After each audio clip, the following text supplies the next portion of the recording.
ከበሰለልኝ በኋላ እዚህ ጋር የምፈልጋቸውን በውስጥ የሚገቡ ግብአቶችን እጠብሳለሁ። እዚህ ጋር ዘቢብ እየጠበስኩ ነው።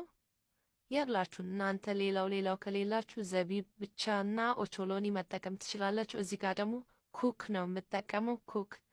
ኩክ ነው የሚባለው አይደለ? የሚበላው ፍሩት የደረቀ ኩክ እሱ ነው ማለት ነው። እሱን እንደዚህ ከጠበስኩ በኋላ ከዛ እዚህ ጋር አልሞንድ ጠብሳለሁ።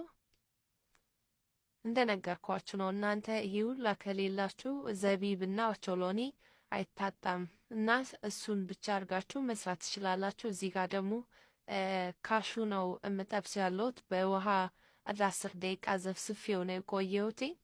ከዛ እነሱንም ከጠበስኩ በኋላ እዚህ ጋር ደግሞ መጥበሻዬ ላይ የገበታ ቂቤ ያደረግና ሽዕሪያ ነው ያረኩት። እዚህ ጋር 1 ኩባያ ሽዕሪያ። እሱንም ትንሽ ቀላ ካለልኝ በኋላ ውሃ ጨምርና ከዛ ማጂ አረግበታለሁ። እዚህ ጋር ማጂ አርጉበት በጣም እንዲጣፍጥ። ምንም አይነት ሌላ ግብአት ስለማይገባ ማጂ ሞር ያጣፍጠዋልና እሱም ትንሽ ከበሰለልኝ በኋላ ወዲያው እንደዚህ አወጣዋለሁ ማለት ነው። ከዛ በመጨረሻም ውሃ የፈላ ውሃ አርጌ እዚህ ጋር ቅመሞችን ጨማምሬ ዘይት አርጌ 2 ኩባያ ራይስ በስመቲ ራይስ ነው የተጠቀምኩት።